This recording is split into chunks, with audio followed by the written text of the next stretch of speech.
The match did not end with a punch. It ended before most people understood what they were watching. For seconds after it began, the crowd stopped reacting. Not because something explosive happened, but because nothing dramatic did. Mike Tyson was still standing. Bruce Lee had not celebrated. And yet, everyone in the arena understood the same thing at once. This was never a boxing contest, and the outcome had been decided long before the bell. No one remembers the exact date with certainty. Only the room. Those who later spoke about it described a place built for visibility rather than consequence. A brightly lit venue where voices carried easily and statements were made for effect. Cameras were present, though not in an obvious way. They did not intrude. They waited. This was not a private confrontation. It was public by design, shaped by an era that rewarded confidence more than accuracy. Mike Tyson was already an established force in the public imagination. Even people who did not follow boxing knew what his presence meant. He was associated with inevitability, short fights, sudden endings, authority enforced through impact. When he entered a space, the attention shifted toward him without effort. He did not need to speak loudly. His reputation spoke first. Bruce Lee occupied a different position in the room. He was not framed by threat or spectacle. He was known, but not in the same way. To some, he was a philosopher of movement. To others, a film figure whose ideas sounded compelling but abstract. His authority was quieter, easier to underestimate, especially by those who equated effectiveness with size, weight, and sanctioned rules. The challenge did not begin as an official proposal. Witnesses later said it emerged casually, almost incidentally, an offhand remark shaped by confidence rather than planning. It was a kind of statement that assumes agreement before resistance forms. Not a demand, not a threat, simply an assertion that if the two men ever stood in the same ring, the result would be obvious.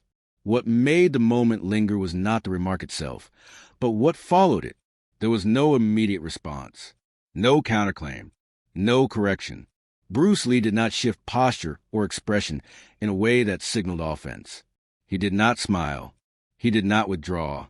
Those closest to him said he listened fully, without interruption, as if the words were data rather than provocation. Silence settled briefly.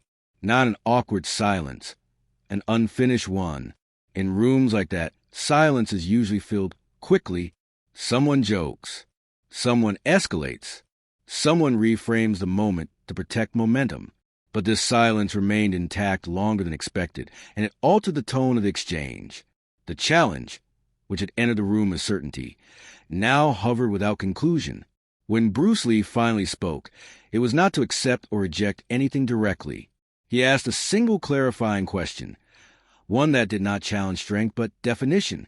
Witnesses recalled it as precise, almost administrative. It reframed the situation without raising its temperature. The room changed after that, not because an agreement had been made, but because the assumptions underneath the challenge had been quietly exposed. What kind of contest was being discussed? Under what conditions? And more importantly, what counted as proof?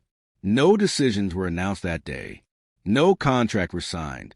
But those present understood something irreversible had begun. The challenge, once casual, could no longer dissolve back into bravado. It had been acknowledged without being inflated. And from that moment forward, the encounter stopped belonging to the men alone. It belonged to the audience that would soon demand resolution. The next step was inevitable, not because of anger or pride, but because once a public assumption is left standing, it insists on being tested. Those who watched the days that followed noticed how differently the two men carried the attention. Mike Tyson did not need to adjust his public posture. The challenge fit neatly into the existing image that surrounded him. Strength, intimidation, inevitability. These were already the terms by which he was understood. When reporters referenced the possibility of a meeting, they did so in the language of outcomes, not processes. The question was never if he could end it, but how quickly. In interviews, his confidence appeared uncomplicated, not reckless, just complete. He spoke as someone accustomed to environments where resistance collapses early. His authority was immediate and external. It lived in physical presence, in records, in the memory of bodies that had failed to endure him. Nothing about the situation required reinterpretation from his perspective. It was simply another space where dominance would assert itself. Bruce Lee moved through the same attention without absorbing it. He did not counter statements. He did not qualify them. When asked directly, he neither promoted nor dismissed the possibility of the encounter. His answers were short, sometimes incomplete. Observers later said it felt intentional, not evasive, but selective. He spoke as if the conversation was already ahead of the questions being asked. What stood out most to those around him was how little he adjusted his daily behavior. There was no visible escalation in training spectacle, no performative preparation. He continued working with the same quiet intensity he always had, refining details most people would not notice. Foot placement, distance control, the relationship between balance and intent. One authority expanded outward, the other condensed inward. The contrast confused commentators. Many assumed restraint signaled uncertainty. Others interpreted silence as concession. In a culture trained to read confidence as volume, Bruce Lee's stillness created an informational gap, and gaps are often filled with assumptions. Privately, however, those who trained with him sensed no hesitation. If anything, they described an unusual calm settling over him, not anticipation, not excitement, something closer to alignment, as if the situation had resolved itself internally long before it resolved publicly. This difference in authority mattered more than the styles involved.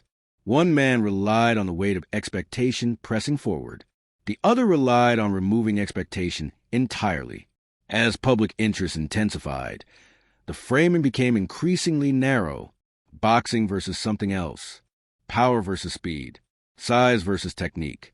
These comparisons dominated discussion because they were familiar and easy to digest. But those closest to Bruce Lee understood that none of these frames were accurate. He was not preparing to defeat a boxer. He was preparing to demonstrate a boundary. And boundaries, once revealed, do not require repetition. By the time arrangements moved from speculation to inevitability, the imbalance was already set, not in strength, but in understanding. One side believed the encounter would confirm what everyone already knew. The other seemed unconcerned with confirmation at all. This asymmetry did not produce fear. It produced quiet. And quiet in public spaces has a way of drawing attention far more effectively than noise. As soon as the possibility hardened into expectation, the crowd asserted itself.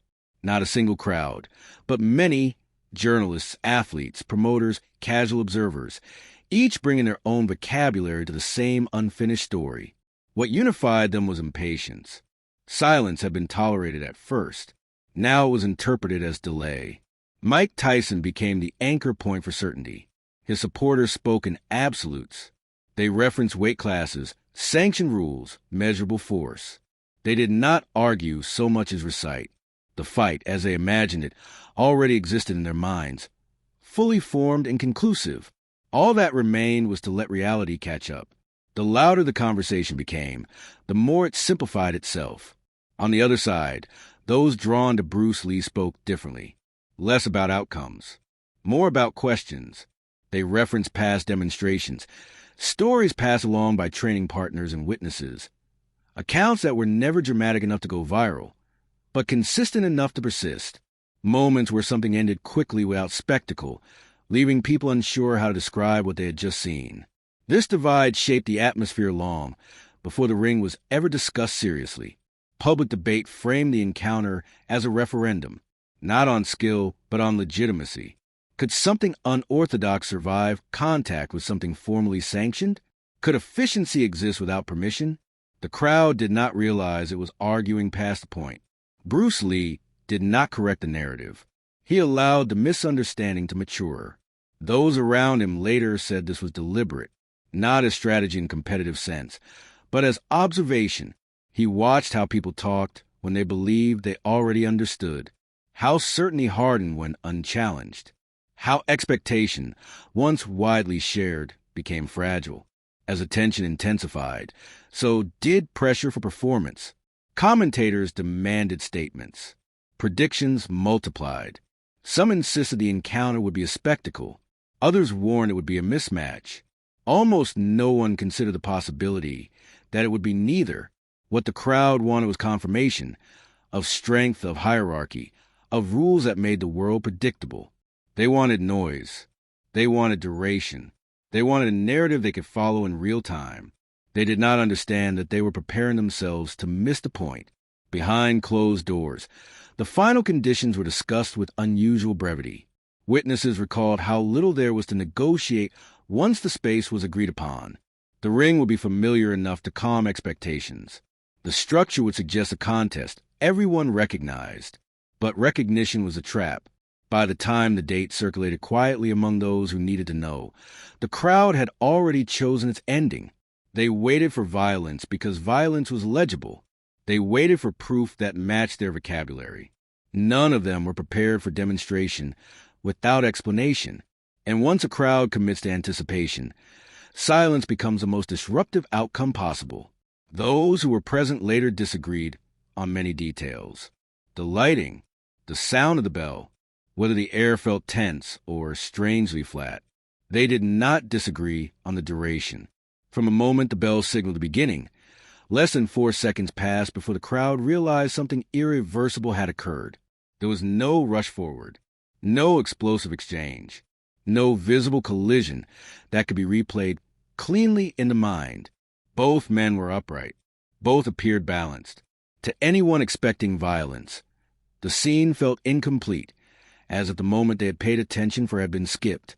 Witnesses described a subtle adjustment at the start, a shift in distance, so slight it registered only after the fact.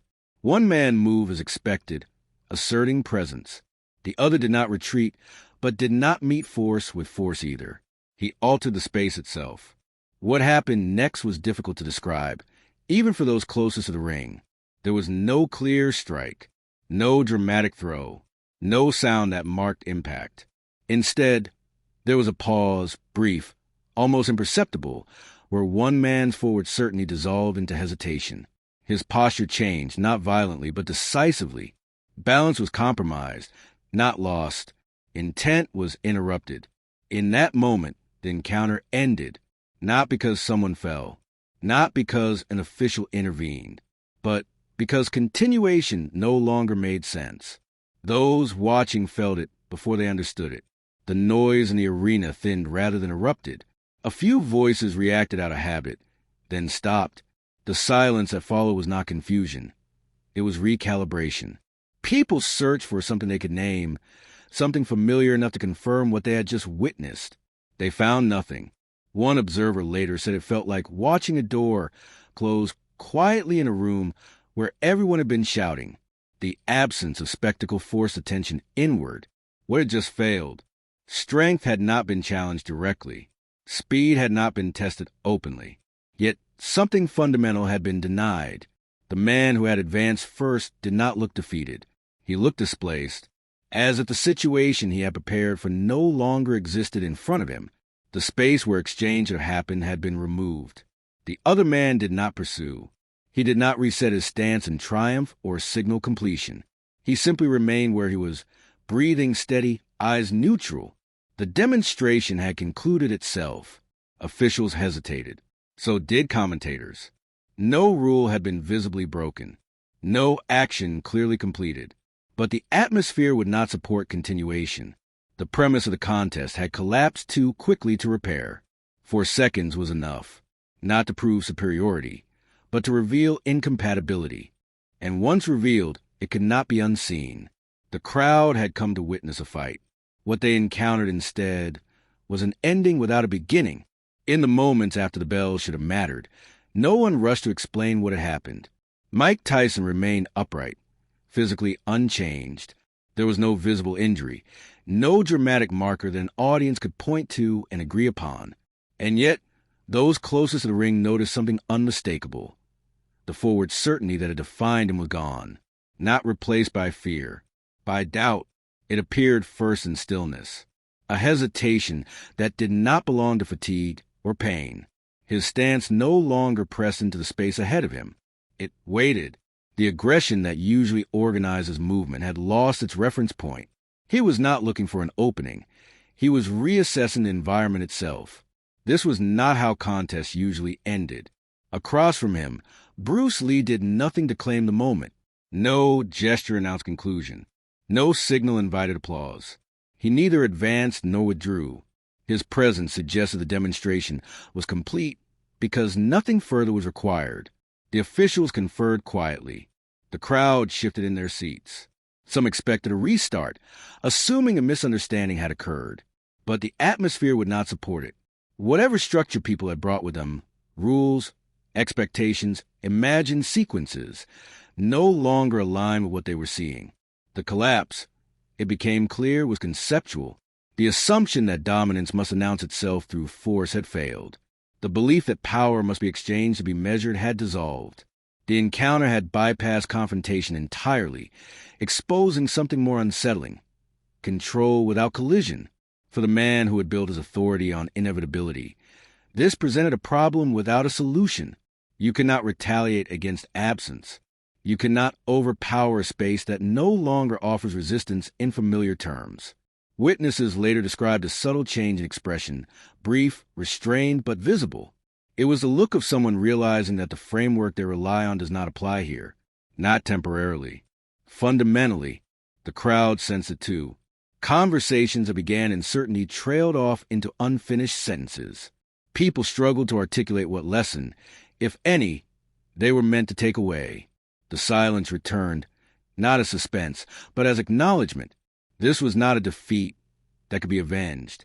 It was not a victory that could be challenged. It was an interruption. And interruptions linger longer than conclusions. By the time the ring cleared, no one felt satisfied in the usual sense. There was no release, no narrative arc completed. Instead, there was a quiet discomfort, the kind that follows exposure rather than loss. Something essential had shifted, and no one could reverse it by pretending it hadn't happened. Time altered the story, but it did not inflate it. Years later, when people spoke about the encounter, they did not describe it as a fight. They rarely mentioned 4 seconds. Some forgot the ring entirely. What remained was a sensation, a shared recollection of watching something conclude before it began. Those who had been present struggled to recount the sequence accurately. The details blurred, but the effect did not. They remembered the silence more clearly than the movement. The way expectation had emptied out of the room, leaving nothing to replace it. Mike Tyson continued his career along its own path. His legacy remained intact, defined by achievements that did not require reinterpretation. Yet those close to him later noted a subtle shift in how he spoke about confrontation. Less certainty about outcomes. More awareness of context. The encounter was never referenced directly, but its absence was noticeable. Bruce Lee never publicly revisited the moment. He did not preserve his evidence or teach it as doctrine. When asked years later about demonstrations, he spoke only in general terms, about efficiency, about removing what is unnecessary, about resolving situations before they require escalation. Those who knew the story understood he was not being abstract. The incident circulated quietly among practitioners, not as a boast, as a cautionary example. It was shared in training spaces without embellishment, often introduced with a pause, sometimes followed by silence rather than explanation. The lesson did not announce itself. It did not need to. Over time, the story lost its edges and gained weight. It became less about who stood where and more about what failed to occur. No exchange, no domination, no spectacle to anchor the memory, just a boundary revealed and left intact. Those who tried to retell it dramatically found the story resisted them. The more they exaggerated, the less convincing it became. The truth of it depended on restraint, on the fact that nothing visible had been taken, and yet something fundamental had been removed. What endured was not the idea of winning. It was a realization that some conflicts end the moment their assumptions are exposed. And long after the crowd dispersed, long after the ring was repurposed for louder, clearer contests, that realization remained, quiet, unresolved, and difficult to dismiss. Not a story of violence, not even a story of mastery. Just a reminder, passed carefully from witness to witness, that sometimes the most decisive moment leaves no mark at all.